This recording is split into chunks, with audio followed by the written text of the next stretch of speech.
नमस्ते दोस्तो69 कॉस्मिक अर्थ पर आपका स्वागत है। क्या आप जानते हैं कि एक सौर तूफान हमारी पूरी दुनिया को तबाह कर सकता है? साल 1859 में ऐसा ही कुछ हुआ था। इसे हम कैरिंगटन इवेंट के नाम से जानते हैं। यह इतिहास का सबसे बड़ा दर्ज किया गया सौर तूफान था। इसने पृथ्वी को पूरी तरह से हिलाकर रख दिया था। चलो इस पूरी कहानी को शुरू से समझते हैं। बात है 1 सितंबर 1859 की सुबह की। ब्रिटिश खगोल शास्त्री रिचर्ड कैरिंगटन अपनी दूरबीन से सूरज को देख रहे थे। वह सूरज पर मौजूद काले धब्बों यानी सनस्पॉट्स का नक्शा बना रहे थे। तभी अचानक उन्हें सूरज पर दो बहुत ही चमकदार रोशनी दिखाई दी। यह रोशनी इतनी तेज थी कि वह दंग रह गए। असल में उन्होंने इतिहास के सबसे बड़े सोलर फ्लेयर को देखा था। सूरज से एक बहुत बड़ा ऊर्जा का गोला बाहर निकला था। विज्ञान की भाषा में इसे कोरोनल मास इजेक्शन या सीएमई कहते हैं। यह अरबों परमाणु बमों के बराबर ऊर्जा का विस्फोट था। यह गर्म चार्ज्ड पार्टिकल्स का तूफान सीधे पृथ्वी की तरफ बढ़ रहा था। इसकी रफ्तार बहुत ही ज्यादा तेज थी। आमतौर पर सूरज की रोशनी को पृथ्वी तक आने में 8 मिनट लगते हैं, लेकिन इस तूफान को आने में सिर्फ 17.5 घंटे लगे, जबकि सामान्य तौर पर सीएमई को आने में कई दिन लगते हैं। इसकी गति सचमुच हैरान करने वाली थी। 2 सितंबर की रात को जब यह तूफान पृथ्वी से टकराया तो चमत्कार हुआ। पूरी दुनिया के आसमान में रंग बिरंगी रोशनियां चमकने लगी।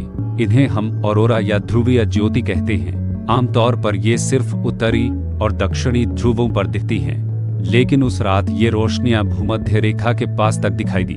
कैरिबियन और बहामास के लोगों ने भी आसमान में लाल और हरी रोशनी देखी।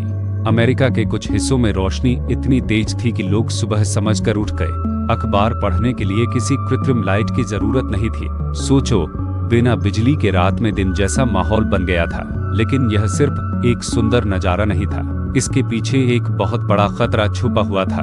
उस जमाने में बिजली का ग्रिड तो नहीं था, लेकिन टेलीग्राफ सिस्टम था। टेलीग्राफ उस समय संचार का एकमात्र जरिया था। इस तूफान ने पूरे टेलीग्राफ नेटवर्क को ठप कर दिया। टेलीग्राफ के तारों से चिंगारियां निकलने लगी। कई जगहों पर तो टेलीग्राफ ऑफिसों में आग लग गई। कुछ ऑपरेटरों को बिजली के तेज झटके भी लगे। यह नजारा सचमुच बहुत डरावना था। सबसे अजीब बात तो यह हुई कि कुछ मशीनें बिना बैटरी के भी काम कर रही थी।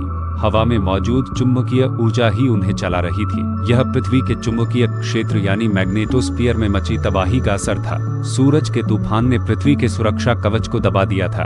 अब जरा सोचिए कि अगर ऐसा तूफान आ जाए तो क्या होगा। आज हमारी पूरी दुनिया बिजली और इंटरनेट पर निर्भर है। अगर आज कैरिंगटन जैसी घटना दोबारा होती है तो तबाही मच जाएगी। हमारे सारे सैटेलाइट्स पल भर में खराब हो जाएंगे। जीपीएस, इंटरनेट और मोबाइल नेटवर्क पूरी तरह से बंद हो जाएंगे। पूरी दुनिया में ब्लैकआउट हो जाएगा। पावर ग्रिड के बड़े बड़े ट्रांसफार्मर जलकर राख हो जाएंगे। इन्हें ठीक करने में महीनों या सालों का समय लग सकता है। वैज्ञानिकों का अनुमान है कि इससे खरबों डॉलर का नुकसान होगा। हम सीधे तौर पर पुरानी सदी में पहुंच जाएंगे। यही वजह है कि वैज्ञानिक अब सूरज पर लगातार नजर रखते हैं, ताकि हमें ऐसे किसी तूफान की चेतावनी पहले ही मिल सके। सूरज जितना हमें जीवन देता है, उतना ही खतरनाक भी हो सकता है। ब्रह्मांड के सच को जानना बेहद जरूरी है। अगर आपको यह वीडियो पसंद आई तो इसे लाइक और शेयर जरूर करें। कॉस्मिक अर्थ को सब्सक्राइब करना न भूलें। अगला टॉपिक क्या होना चाहिए, कमेंट में बताएं।